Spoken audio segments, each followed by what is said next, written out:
Lecture du jour, Évangile de Jésus-Christ selon saint Matthieu, chapitre 25. En ce temps-là, Jésus disait à ses disciples, quand le Fils de l'homme viendra dans sa gloire, et tous les anges avec lui, alors il siégera sur son trône de gloire. Toutes les nations seront rassemblées devant lui. Il séparera les hommes les uns des autres, comme le berger sépare les brebis des boucs. Il placera les brebis à sa droite et les boucs à sa gauche. Alors le roi dira à ceux qui seront à droite, venez, les bénis de mon Père, recevez en héritage le royaume préparé pour vous depuis la fondation du monde. Car j'avais faim, et vous m'avez donné à manger. J'avais soif, et vous m'avez donné à boire. J'étais un étranger, et vous m'avez accueilli. J'étais nu, et vous m'avez habillé. J'étais malade, et vous m'avez visité. J'étais en prison, et vous êtes venus jusqu'à moi. Alors les justes lui diront, Seigneur, quand est-ce que nous t'avons vu? Tu avais donc faim, et nous t'avons nourri. Tu avais soif, et nous t'avons donné à boire. Tu étais un étranger, et nous t'avons accueilli. Tu étais nu, et nous t'avons habillé. Tu étais malade ou en prison. Quand sommes-nous venus jusqu'à toi? Et le roi leur répondra, Amen, je vous le dis. Chaque fois que vous l'avez fait à l'un de ces plus petits de mes frères, c'est à moi que vous l'avez fait. Alors il dira à ceux qui seront à sa gauche, Allez-vous-en loin de moi, vous les maudits, dans le feu éternel préparé pour le diable et ses anges. Car j'avais faim, vous ne m'avez pas donné à manger. J'avais soif, vous ne m'avez pas donné à boire. J'étais un étranger, vous ne m'avez pas accueilli. J'étais nu, et vous ne m'avez pas habillé. J'étais malade et en prison, et vous ne m'avez pas visité. Alors ils répondront eux aussi, Seigneur, quand avons-nous vu avoir faim, soif, être nus, étrangers, malades ou en prison, sans nous mettre à ton service? Il leur répondra, Amen, je vous le dis. Chaque fois que vous ne l'avez pas fait à l'un de ces plus petits, c'est à moi que vous ne l'avez pas fait. Et ils s'en iront, ceux-ci au châtiment éternel, et les justes à la vie éternelle.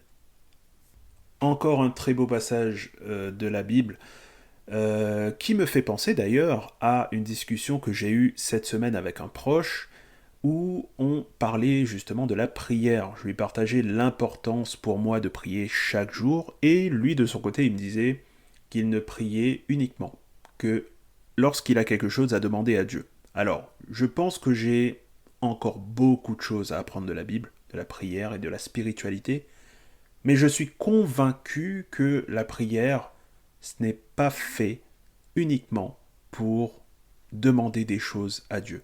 En fait, c'est comme un adulte qui va rendre visite à ses parents, il n'y vient pas uniquement pour demander quelque chose, uniquement pour demander de l'argent et de la nourriture. Non, il y va pour faire plaisir à ses parents, à sa mère, à son père, pour prendre des nouvelles.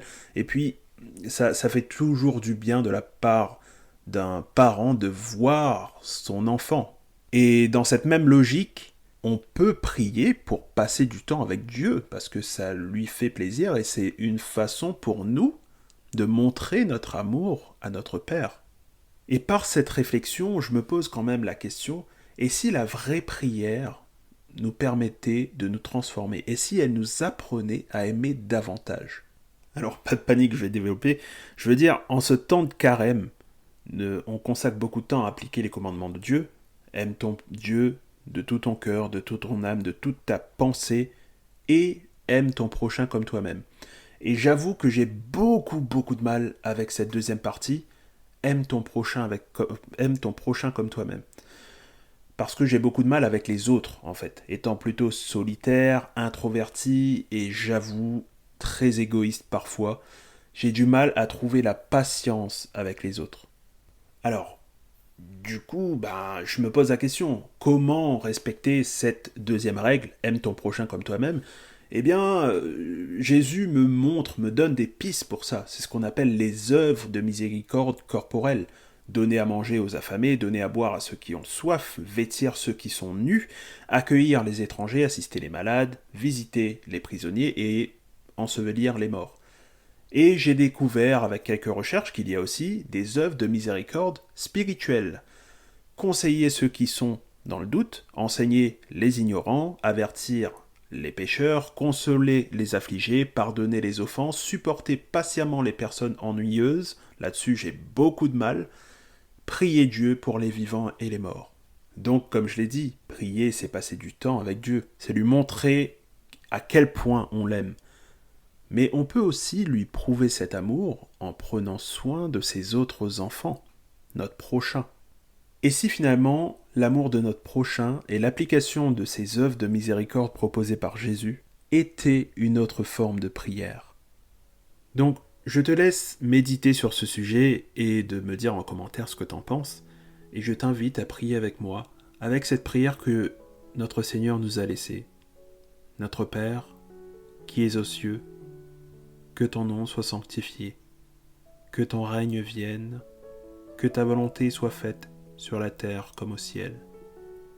Donne-nous aujourd'hui notre pain de ce jour.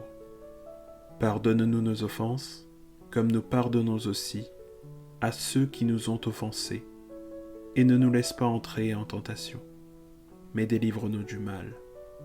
Amen.